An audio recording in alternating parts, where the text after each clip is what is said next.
नमस्कार दोस्तों, स्वागत है आपका वनडे एग्जाम सेंटर में। दोस्तों, आज के वीडियो में हम लोग BA 6 सेमेस्टर हिस्ट्री का जो दूसरा पेपर है, जिसका नाम है social and economic history of medieval India, यानी मध्यकालीन भारत का सामाजिक और आर्थिक इतिहास 1700 ईस्वी से लेकर के 1900 ईस्वी तक, इससे संबंधित 100 महत्वपूर्ण बहुविकल्पी प्रश्नों की प्रैक्टिस करेंगे। ये प्रश्न परीक्षा में बार बार पूछे जाने वाले प्रश्न हैं, तो परीक्षा देने जाने से पहले इन प्रश्नों को जरूर देख करके जाइएगा।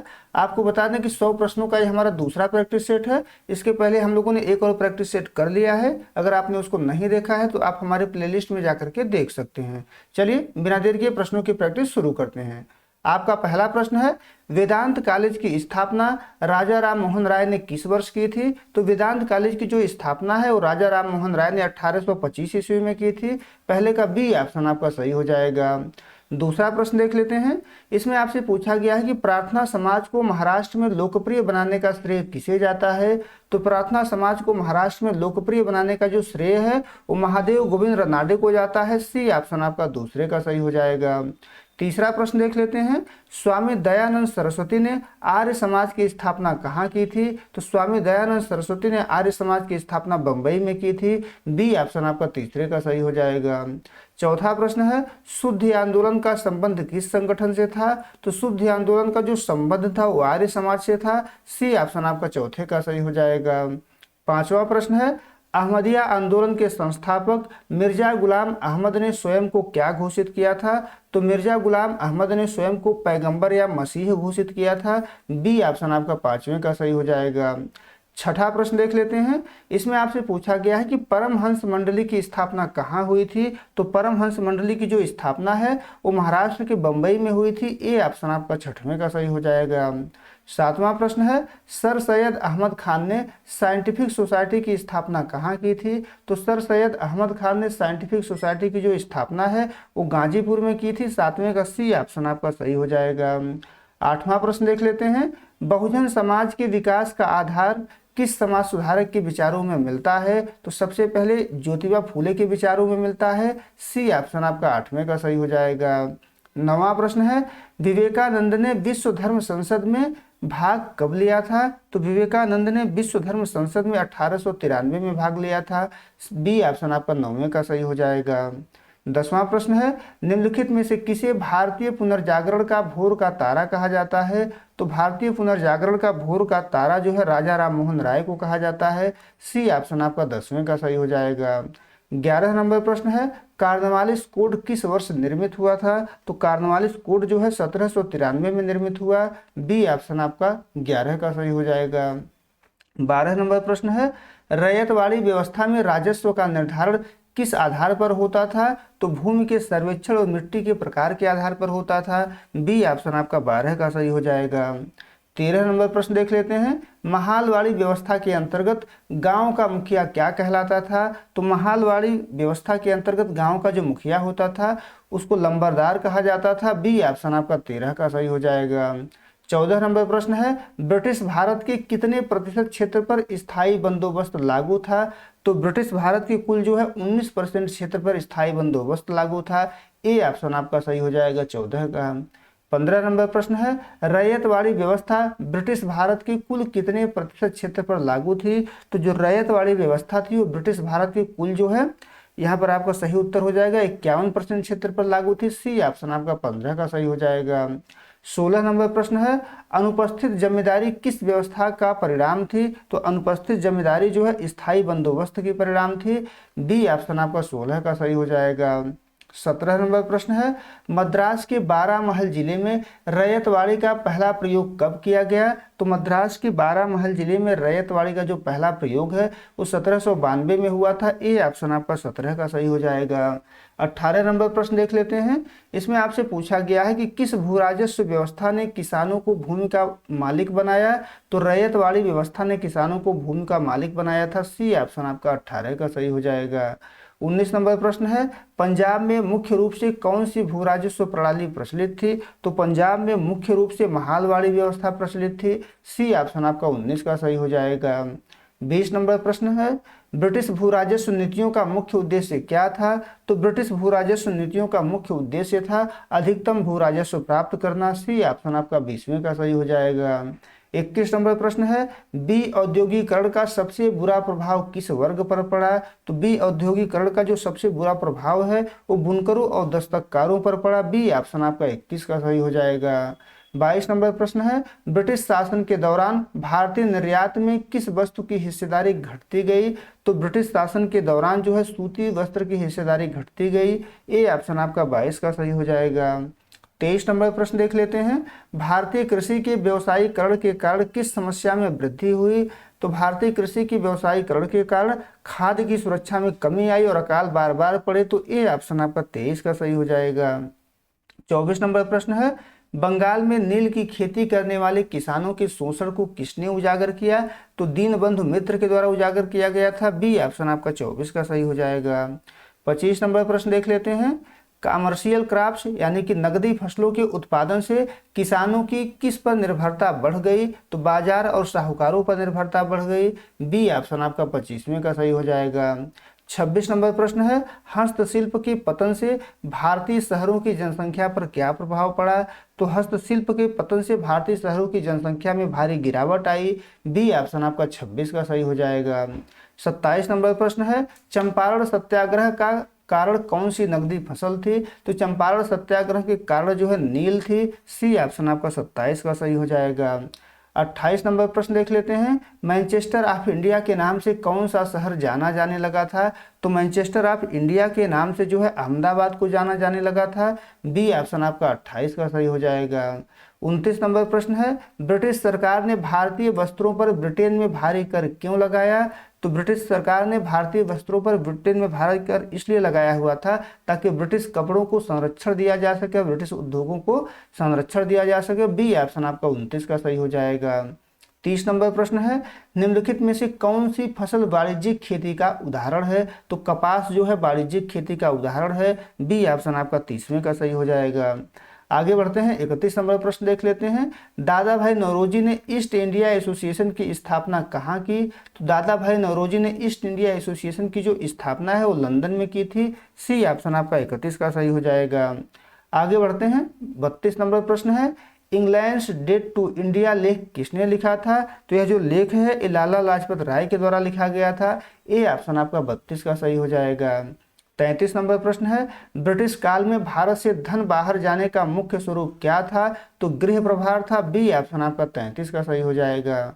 34 नंबर प्रश्न है, आरसी दत्त ने अपनी पुस्तक में भारत की निर्धनता का मुख्य कारण किसे माना? तो भारत की निर्धनता का मुख्य कारण इन्होंने ब्रिटिश आर्थिक नीतियों को माना। सी ऑप्शन आपका 34 का सही हो जाएगा। 35 नंबर प्रश्न है, ड्रेन थ्योरी का भारतीय स्वतंत्रता संग्राम पर क्या प्रभाव पड़ा? तो ये तीनों प्रभाव पड़ा था। इसने अंग्रेजों की सभ्य बनने की नीति के दावे को झूठा साबित कर दिया था। इसने मध्यम वर्ग को आर्थिक रूप से जागरूक बनाया। इसने स्वदेशी आंदोलन को वैचारिक आधार प्रदान किया। डी ऑप्शन आपका सही हो जाएगा, उपर्युक्त सभी।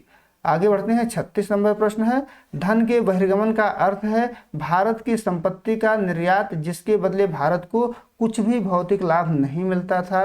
बी ऑप्शन आपका 36 का सही हो जाएगा। 37 नंबर प्रश्न है, इसमें आपसे पूछा गया है कि दादा भाई नौरोजी ब्रिटिश संसद के सदस्य किस दल से चुने गए थे? तो दादा भाई नौरोजी जो थे वो ब्रिटिश संसद से सदस्य जो है लिबरल पार्टी से चुने गए थे। डी ऑप्शन आपका 37 का सही हो जाएगा। 38 नंबर प्रश्न है, भारत का रक्त चूसा जा रहा है, यह विचार किस आर्थिक सिद्धांत से जुड़ा है? तो धन के निष्कासन से जुड़ा हुआ है। बी ऑप्शन आपका 38 का सही हो जाएगा। 39 नंबर प्रश्न है, रेलवे निर्माण में जो ब्याज दिया जाता था उसे नौरोजी ने क्या कहा? तो नौरोजी ने उसको लूट का हिस्सा बताया था। सी ऑप्शन आपका 39 का सही हो जाएगा। 40 नंबर प्रश्न देख लेते हैं, इसमें आपसे पूछा गया है कि आर्थिक राष्ट्रवाद का जनक किसे कहा जाता है? तो आर्थिक राष्ट्रवाद का जनक जो है दादा भाई नौरोजी को कहा जाता है। ए ऑप्शन आपका 40 का सही हो जाएगा। 41 नंबर प्रश्न है, भारत में पहली इलेक्ट्रिक ट्रेन डेक्कन क्वीन कब चली थी? तो डेक्कन क्वीन जो है भारत में 1925 में चली थी। बी ऑप्शन आपका 41 का सही हो जाएगा। 42 नंबर प्रश्न है, रेलवे के विकास के लिए गारंटी प्रणाली का क्या अर्थ था? तो गारंटी प्रणाली का अर्थ था निजी ब्रिटिश कंपनियों को निश्चित लाभांश की गारंटी। बी ऑप्शन आपका 42 का सही हो जाएगा। 43 नंबर प्रश्न देख लेते हैं। इसमें आपसे पूछा गया है कि रेलवे ने भारतीय ग्रामीण अर्थव्यवस्था के साथ क्या किया। तो रेलवे ने भारतीय ग्रामीण अर्थव्यवस्था को विश्व बाजार से जोड़ दिया। बी ऑप्शन 43 का सही हो जाएगा। 44 नंबर प्रश्न देख लेते हैं। रेलवे सुरक्षा के लिए एक महंगा मजाक है, यह आलोचना किसने की थी। तो यह जो आलोचना है बाल गंगाधर तिलक के द्वारा किया गया था। बी ऑप्शन आपका 44 का सही हो जाएगा। 45 नंबर प्रश्न है। रेलवे लाइनों के किनारे टेलीग्राफ सेवा की शुरुआत कब हुई। तो 1851 से 1853 के बीच हुई थी। मुख्य रूप से 1853 में ही हुई थी। तो ए ऑप्शन आपका 45 का सही हो जाएगा। 46 नंबर प्रश्न देख लेते हैं। इसमें आपसे पूछा गया है कि करजन के समय रेलवे के विकास के लिए कौन सी समिति बनी थी। तो करजन के समय रेलवे के विकास के लिए रॉबर्टसन समिति का निर्माण किया गया था। सी ऑप्शन आपका 46 का सही हो जाएगा। 47 नंबर प्रश्न है। भारत में रेलवे का मुख्य व्यापारिक लाभ किसे पहुंचा। तो भारत में रेलवे का जो मुख्य व्यापारिक लाभ था वो ब्रिटिश उद्योगपतियों को पहुंचा। बी ऑप्शन आपका 47 का सही हो जाएगा। 48 नंबर प्रश्न है। एकवर्थ समिति की सिफारिश पर क्या किया गया। तो एकवर्थ समिति की सिफारिश पर रेल बजट को सामान्य बजट से अलग कर दिया गया था। बी ऑप्शन आपका 48 का सही हो जाएगा। 49 नंबर प्रश्न है। रेलवे के आने से भारत के किस क्षेत्र में सबसे अधिक परिवर्तन हुआ। तो रेलवे के आने से भारत में जो है आर्थिक और भौगोलिक जुड़ाव में सबसे ज्यादा परिवर्तन हुआ। बी ऑप्शन आपका 49 का सही हो जाएगा। 50 नंबर प्रश्न देख लेते हैं। डलहौजी ने अपनी रेलवे माइन्यूट कब प्रस्तुत की थी। तो डलहौजी ने जो रेलवे माइन्यूट है ये 1853 में प्रस्तुत की थी। बी ऑप्शन आपका 50वें का सही हो जाएगा। 51 नंबर प्रश्न है। बैंक ऑफ मद्रास की स्थापना किस वर्ष हुई थी। तो बैंक ऑफ मद्रास की स्थापना 1843 में हुई थी। सी ऑप्शन आपका 51 का सही हो जाएगा। 52 नंबर प्रश्न देख लेते हैं। बैंक ऑफ बम्बई की स्थापना कब हुई थी। तो बैंक ऑफ बम्बई की स्थापना 1840 में हुई थी। ए ऑप्शन आपका 52 का सही हो जाएगा। आगे बढ़ते हैं। 53 नंबर प्रश्न है। किस अधिनियम के द्वारा आरबीआई को केंद्रीय बैंक बनाया गया। तो आरबीआई को केंद्रीय बैंक जो है आरबीआई अधिनियम 1934 के द्वारा बनाया गया था। बी ऑप्शन आपका 53 का सही हो जाएगा। 54 नंबर प्रश्न है। स्वदेशी आंदोलन के दौरान किस प्रमुख बैंक की स्थापना हुई। तो स्वदेशी आंदोलन के दौरान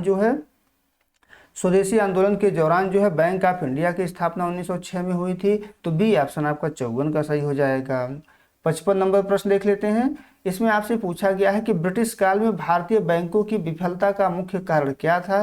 तो ये तीनों कारण था। जमा पूंजी की कमी, विदेशी बैंकों से कड़ी प्रतिस्पर्धा, सरकार का असहयोग। डी ऑप्शन आपका सही हो जाएगा उपयुक्त सभी। 56 नंबर प्रश्न देख लेते हैं। लाला लाजपत राय किस बैंक के संस्थापकों में से एक थे। तो लाला लाजपत राय जो है पंजाब नेशनल बैंक के संस्थापकों में से एक थे। बी ऑप्शन आपका 56 का सही हो जाएगा। 57 नंबर प्रश्न देख लेते हैं। अवध कमर्शियल बैंक का मुख्यालय कहाँ था। तो अवध कमर्शियल बैंक का जो मुख्यालय था वो फैजाबाद में था। बी ऑप्शन आपका 57 का सही हो जाएगा। 58 नंबर प्रश्न है। प्रेसिडेंसी बैंकों को नोट छापने का अधिकार कब तक रहा। तो प्रेसिडेंसी बैंकों को नोट छापने का अधिकार जो है 1861 तक था। सी ऑप्शन आपका 58 का सही हो जाएगा। 59 नंबर प्रश्न देख लेते हैं। इसमें आपसे पूछा गया है कि सेंट्रल बैंक ऑफ इंडिया की विशेषता क्या थी। तो सेंट्रल बैंक ऑफ इंडिया की जो विशेषता थी यह पूरी तरह भारतीयों द्वारा प्रबंधित पहला व्यावसायिक बैंक था। बी ऑप्शन आपका 59 का सही हो जाएगा। आगे बढ़ते हैं। 60 नंबर प्रश्न देख लेते हैं। इसमें आपसे पूछा गया है कि भारत में आधुनिक बैंकिंग का विकास किस यूरोपीय शक्ति के साथ हुआ। तो भारत में आधुनिक बैंकिंग का विकास जो है अंग्रेजों के साथ में हुआ था। ए ऑप्शन आपका 60 का सही हो जाएगा। 61 नंबर प्रश्न है। मिरात उल अखबार फारसी भाषा में किसने निकाला था। तो मिरात उल अखबार जो है फारसी भाषा में राजा राम मोहन राय के द्वारा निकाला गया था। बी ऑप्शन आपका 61 का सही हो जाएगा। 62 नंबर प्रश्न है। स्वामी विवेकानंद के गुरु कौन थे। तो स्वामी विवेकानंद के गुरु जो है रामकृष्ण परमहंस थे। ए ऑप्शन आपका 62 का सही हो जाएगा। 63 नंबर प्रश्न है। रहनुमाई मजदायसन सभा का संबंध किस समुदाय से था। तो 63 का सी ऑप्शन सही हो जाएगा, पारसी समुदाय से था। सी ऑप्शन आपका सही हो जाएगा। 64 नंबर प्रश्न है। सत्य प्रकाश नामक गुजराती साप्ताहिक किसने शुरू किया था। तो सत्य प्रकाश नामक जो है गुजराती साप्ताहिक जो था वो करसन दास मूल जी के द्वारा शुरू किया गया था। बी ऑप्शन आपका 64 का सही हो जाएगा। 65 नंबर प्रश्न देख लेते हैं। अकाल आयोग की अध्यक्षता किसने की थी 1880 में? तो अकाल आयोग की जो अध्यक्षता है वो रिचर्ड स्ट्रेची के द्वारा किया गया था। ए ऑप्शन आपका 65 का सही हो जाएगा। 66 नंबर प्रश्न देख लेते हैं। 1853 की कपास की खेती का विस्तार मुख्य रूप से किस युद्ध के कारण हुआ? तो 66 का बी ऑप्शन आपका सही हो जाएगा, अमेरिकी गृह युद्ध के कारण हुआ था। आगे बढ़ते हैं। 67 नंबर प्रश्न है, मद्रास लेबर यूनियन की स्थापना किसने की थी? तो मद्रास लेबर यूनियन की जो स्थापना है वो बीपी वाड़िया के द्वारा किया गया था। सी ऑप्शन आपका 67 का सही हो जाएगा। 68 नंबर प्रश्न देख लेते हैं। हंटर कमीशन का मुख्य केंद्र क्या था? तो हंटर कमीशन का जो मुख्य केंद्र था वो प्राथमिक शिक्षा था। बी ऑप्शन आपका 68 का सही हो जाएगा। 69 नंबर प्रश्न है, भारत में आधुनिक उद्योगों का वास्तविक विकास कब शुरू हुआ? तो भारत में आधुनिक उद्योगों का वास्तविक विकास जो है 19वीं शताब्दी के मध्य में यानी 1850 के बाद शुरू हुआ। बी ऑप्शन आपका 69 का सही हो जाएगा। 70 नंबर प्रश्न है, Bombay spinning and winning company की स्थापना किसने की थी? तो इस कंपनी की जो स्थापना है वो काउसजी नाना भाई दावर के द्वारा किया गया था। ए ऑप्शन आपका 70 का सही हो जाएगा। 71 नंबर प्रश्न देख लेते हैं। ब्रिटिश काल में भारत से कपास का निर्यात मुख्य निर्यातक बंदरगाह कौन सा था? तो ब्रिटिश काल में भारत से कपास का जो मुख्य निर्यातक बंदरगाह था वो बंबई था। बी ऑप्शन आपका 71 का सही हो जाएगा।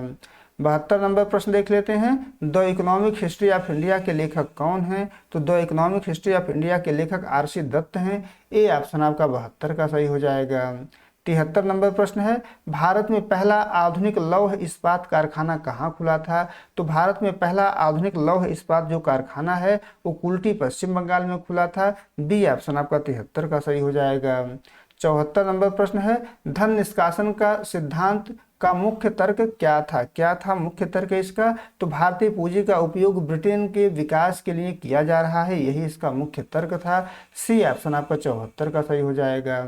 75 नंबर प्रश्न है, शारदा सदन की स्थापना किसने की थी? तो शारदा सदन की जो स्थापना है वो पंडिता रमाबाई के द्वारा किया गया था।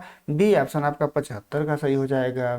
76 नंबर प्रश्न है, संवाद कौमुदी पत्रिका का संपादन किसने किया था? तो संवाद कौमुदी पत्रिका का जो संपादन है वो राजा राममोहन राय के द्वारा किया गया था। ए ऑप्शन आपका 76 का सही हो जाएगा। 77 नंबर प्रश्न है, प्रार्थना समाज की स्थापना कब हुई? तो प्रार्थना समाज की स्थापना 1867 में हुई थी। बी ऑप्शन आपका 77 का सही हो जाएगा। 78 नंबर प्रश्न है, आर्य समाज का विभाजन किन दो गुटों में हुआ था? तो आर्य समाज का जो विभाजन है वो पाश्चात्य शिक्षा समर्थक और संस्कृत शिक्षा समर्थक के बीच हुआ था। बी ऑप्शन आपका 78 का सही हो जाएगा। 79 नंबर प्रश्न है, तुलसीराम द्वारा स्थापित राधा स्वामी सत्संग का मुख्य केंद्र कहाँ है? तो राधा स्वामी सत्संग का मुख्य केंद्र जो है आगरा में है। ए ऑप्शन आपका 79 का सही हो जाएगा।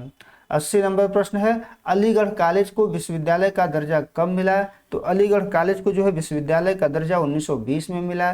बी ऑप्शन आपका 80 का सही हो जाएगा। 81 नंबर प्रश्न देख लेते हैं, रैयतवाड़ी व्यवस्था में राजस्व की दरें औसतन कितनी थी? तो रैयतवाड़ी व्यवस्था में राजस्व की जो दरें थी वो 50 से 60% थी। सी ऑप्शन आपका 81 का सही हो जाएगा। 82 नंबर प्रश्न है, इसमें आपसे पूछा गया है कि स्थायी बंदोबस्त से सबसे ज्यादा नुकसान किसे हुआ? तो स्थायी बंदोबस्त से सबसे ज्यादा नुकसान जो है वास्तविक खेतिहर किसानों को हुआ। बी ऑप्शन आपका 82 का सही हो जाएगा। 83 नंबर प्रश्न है, भारत में ब्रिटिश निवेश का सबसे बड़ा क्षेत्र कौन सा था? तो भारत में ब्रिटिश निवेश का सबसे बड़ा क्षेत्र जो है रेलवे था और सार्वजनिक ऋण था। ए ऑप्शन आपका 83 का सही हो जाएगा।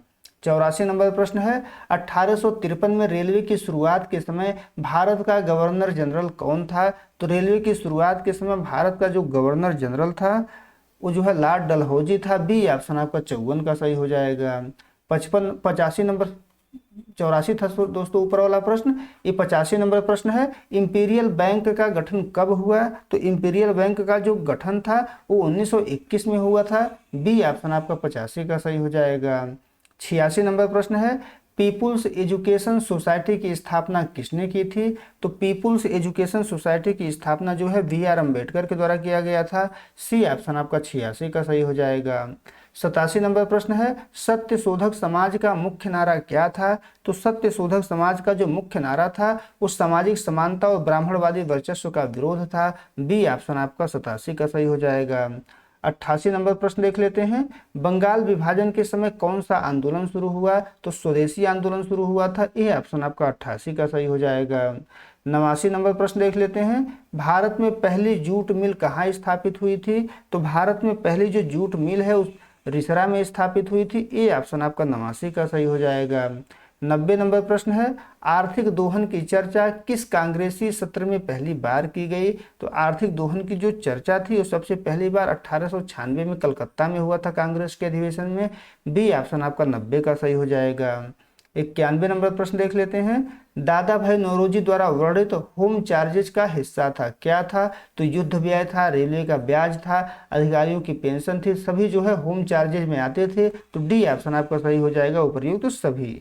92 नंबर प्रश्न देख लेते हैं। इसमें आपसे पूछा गया है कि किस व्यवस्था को सूर्यास्त कानून के लिए जाना जाता है? तो स्थायी बंदोबस्त जो जमींदारी व्यवस्था थी इसको सूर्यास्त कानून के लिए जाना जाता है। बी ऑप्शन आपका 92 का सही हो जाएगा। 93 नंबर प्रश्न देख लेते हैं। दयानंद सरस्वती ने किस शहर में अपनी पहली पाठशाला खोली थी? तो दयानंद सरस्वती के द्वारा फर्रुखाबाद में अपनी पहली पाठशाला खोली गई थी। ये ऑप्शन आपका 93 का सही हो जाएगा। 94 नंबर प्रश्न देख लेते हैं। देवबंद मदरसा के संस्थापक कौन थे? तो देवबंद मदरसा के संस्थापक मोहम्मद कासिम ननौतवी और रशीद अहमद गंगोही थे। ये ऑप्शन आपका 94 का सही हो जाएगा। 95 नंबर प्रश्न है। किस मुगल सम्राट ने राजा राम मोहन राय को अपना दूत बना करके इंग्लैंड भेजा था? तो अकबर द्वितीय ने भेजा हुआ था। बी ऑप्शन आपका 95 का सही हो जाएगा। 96 नंबर प्रश्न देख लेते हैं। स्त्री शिक्षा के लिए ईश्वर चंद्र विद्यासागर ने कितने स्कूल खोले? तो ईश्वर चंद्र विद्यासागर के द्वारा लगभग 35 स्कूल खोले गए थे। बी ऑप्शन आपका 96 का सही हो जाएगा। 97 नंबर प्रश्न है। ब्रह्म समाज का प्रथम विभाजन कब हुआ? तो ब्रह्म समाज का प्रथम विभाजन 1866 में हुआ था। बी ऑप्शन आपका 97 का सही हो जाएगा। 98 नंबर प्रश्न है। थियोसोफिकल सोसाइटी की स्थापना किसने की थी? तो थियोसोफिकल सोसाइटी की स्थापना मैडम ब्लावात्स्की और कर्नल अल्काट के द्वारा किया गया था। ए ऑप्शन आपका 98 का सही हो जाएगा।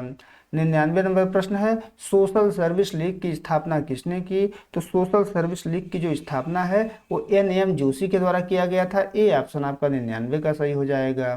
100 नंबर प्रश्न है। भारत में पहली सूती मिल कहाँ लगी थी? तो भारत में जो पहली सूती मिल है वो बम्बई में लगी हुई थी। बी ऑप्शन आपका 100 का सही हो जाएगा। उम्मीद है दोस्तों आपको वीडियो पसंद आया होगा। अगर वीडियो अच्छी लगी तो हमारे चैनल को सब्सक्राइब कर लीजिए, वीडियो को लाइक और शेयर कर दीजिए। और आपका परीक्षा समाप्त हो जाए तो आप हमारे व्हाट्सएप नंबर 83 037 86 616 पर अपना पेपर जरूर भेजिएगा। बहुत बहुत धन्यवाद।